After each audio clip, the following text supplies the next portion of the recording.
Welcome back to the Weekly News Roundup. This is the business edition. These are recorded live Fridays, 9 p.m. Eastern Standard Time. If you want to show up and interact with everybody in the comment stream live, or you can just watch these little short clips. You can help support the channel by having a look at our affiliates page, switchedtolinux.com/affiliates. Affiliates, yeah, don't do that. Affiliates. Or you can check out switchedtolinux.com/support for all of the current means to help support this channel. So let's go ahead and dive on into the business news. The first one, this just makes my blood boil. My apologies, but the Sackler family is granted a reprieve from legal costs of the opioid crisis. Take their money! These are the most corrupt people in the world right now.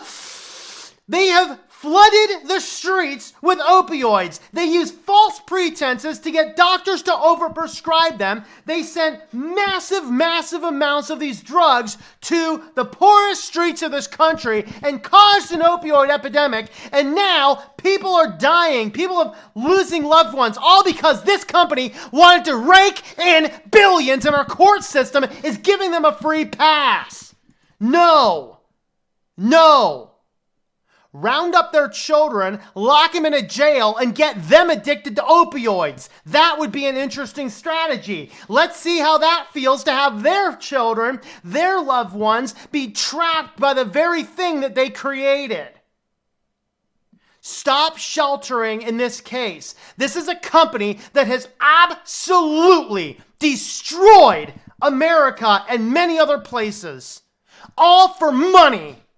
And now courts are giving them a break?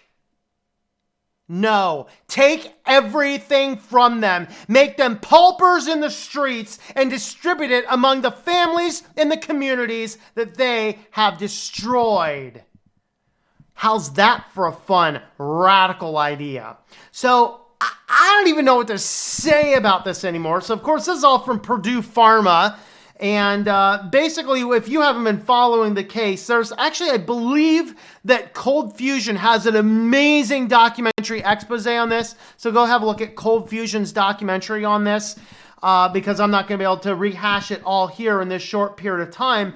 But they basically lied about the addictive behaviors, fudged a whole lot of research, hired very seductive women, and sometimes in some cases like strippers as marketers to get doctors to prescribe the drugs, giving out false information about the addictive behaviors. And when problems were arising, just telling the doctors to increase the dosage, and then they would make even more on the higher dosages. And then they would literally flood the streets with this stuff so they could rake in billions of dollars in profits.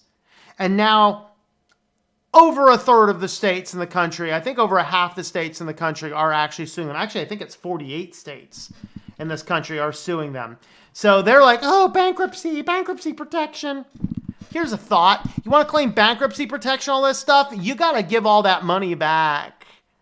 There's a thought. Now, the LLC is supposed to help a person to prevent that. But we need to have some very stringent laws to say when you are being pursued for legal action to this cause, we need to break the corporate veil. That's what has to happen. So, shame on Sackler. No, say shame on the judge who granted that. All right, well, blood pressure getting back down to normal. Let's see. Yeah, we're getting there. All right. So, Uber makes more cuts to the self-driving and Eats team. So this new CEO is coming in. They're looking at their losses. I think they're losing like $1.6 billion. Is it per quarter or per month? I forget if it's per quarter, per month, or per year. But they're losing billions of dollars. Billions of dollars is what they're losing. And so now they're starting to lay off more and more of the workforce. Over 350 employees, 1.5% of its workforce are being cut to streamline things across the main teams, the self-driving, the Uber Eats. Uber might be in some Uber trouble. If you got money in Uber stock, you might want to get it out of there. I'm not sure if they're going to be making it too much further. So they laid off 400 employees in July, 435 in September, and now they're laying off another 350. In other words, Uber is not looking like it's going to be sustainable. So let's be very careful about that. All right, this is fun. So your Tesla cars that have all these logging all of this data and all these types of things, well, it turns out that the memory cards they have in there just cannot take all of the rewrite cycles that they're being fed. Because the Tesla's constantly logging everything, writing it to the drive, and then rewriting it to the drive. And guess what, guys? SD cards actually have a limited life. Turns out that after about 3 to 5 years, these SD cards in these Teslas are starting to fail. And that means that the Tesla no longer has the ability to use the onboard computer, which is required for things like turning on your lights, defrosting your windows, other safety features that you really have to have functional for your car don't work anymore after these cards are wearing out. So be aware if you have a Tesla.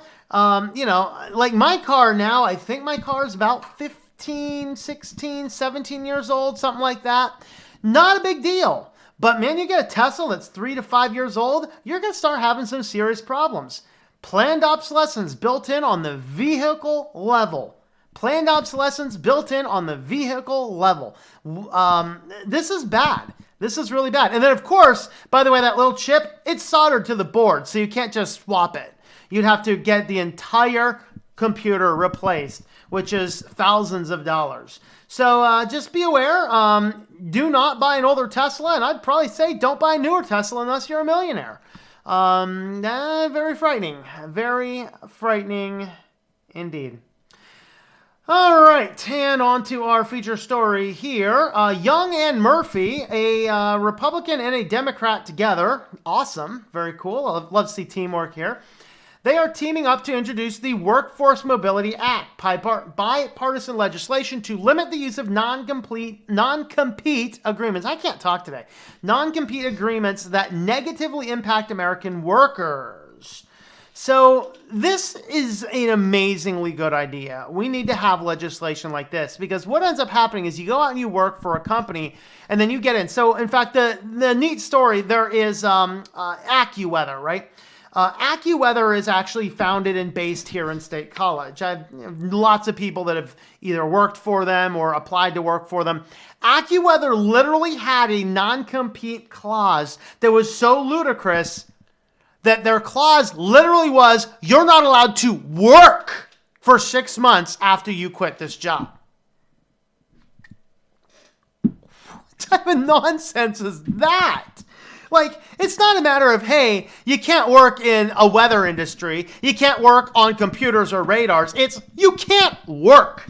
That's our non-compete. You want a paycheck to pay your family? You can't work for 6 months if you leave. Eventually, they were beaten down several times and ended up dropping that, I believe. But that's what's going on. I can understand some degree of non-compete in some areas. You know, if you're in a very highly specialized field and a very cutting-edge hardware team, I have no problem with having non-compete that says you can't go and work on the exact same project for a competing company in the same capacity. I understand that to a degree, but sometimes it boils down to companies don't take care of their employees anymore. You don't have a good shot at being there. And if you're bound by a non-compete, you can't jump to a better opportunity for you and your family, which only hurts us in the age where our unemployment is still higher than it should be, although it's getting lower under the current economy, but it is still pretty bad. There are still a lot of people that are looking for work, and it's really bad if you have a non-compete clause that says you can't go and work for a company. So these guys are saying 40% of American workers have been constrained by non-compete agreements at some point in their careers. Non-competes often lack transparency and result in lower wages. Research indicates that workers trapped by non-competes are less mobile, which results in firms having difficulty hiring workers with the right set of skills. In states where non-competes are enforced, young firms are more likely to die in their first 3 years compared to states where they are not enforced, so hurting of business, which hurts the economy. So non-compete agreements will stifle wage growth, career advancement, innovation, and business creation. Our bill aims to remove the barriers and create an opportunity that help, not hinder. Who's your workers? Is that a term? I have no idea what that means. Said Senator Young. A complete reform of non-competes will empower our workers and entrepreneurs so they can freely apply their talents where their skills are in the greatest demand. Non-compete agreements are economic and innovation killers. Too many employers hide these agreements in low-wage workers' contracts, trapping them in low-wage jobs and preventing real competition. In Connecticut, it does not matter if you're working at a fast food or a tech startup. People want freedom to change jobs to earn higher wages. The bill helps them do that. So it has 4 key bullet points. Narrow the use of non-compete agreements to include only necessary instances of dissolution of a partnership or the sale of a business.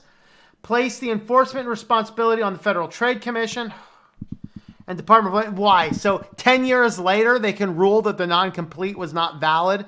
Meanwhile, your children are already bums on the street somewhere because you couldn't afford college for months. Anyway, Department of Labor, I think they work a little quicker. FTC is about as slow as a melting glacier. So, Department of Labor, as well as private rights of action, require employers to make their employees aware of the limitations on non-competes, as studies have found that non-competes are often used even when they are illegal or unenforceable. Department of Labor would also be given the authority to make the public aware of limitation and require the Federal Trade Commission and Department of Labor to submit a report to Congress on any enforcement actions taken. And then you can read the whole bill, which we're not going to go through here, but you will find all of the articles linked in the comments.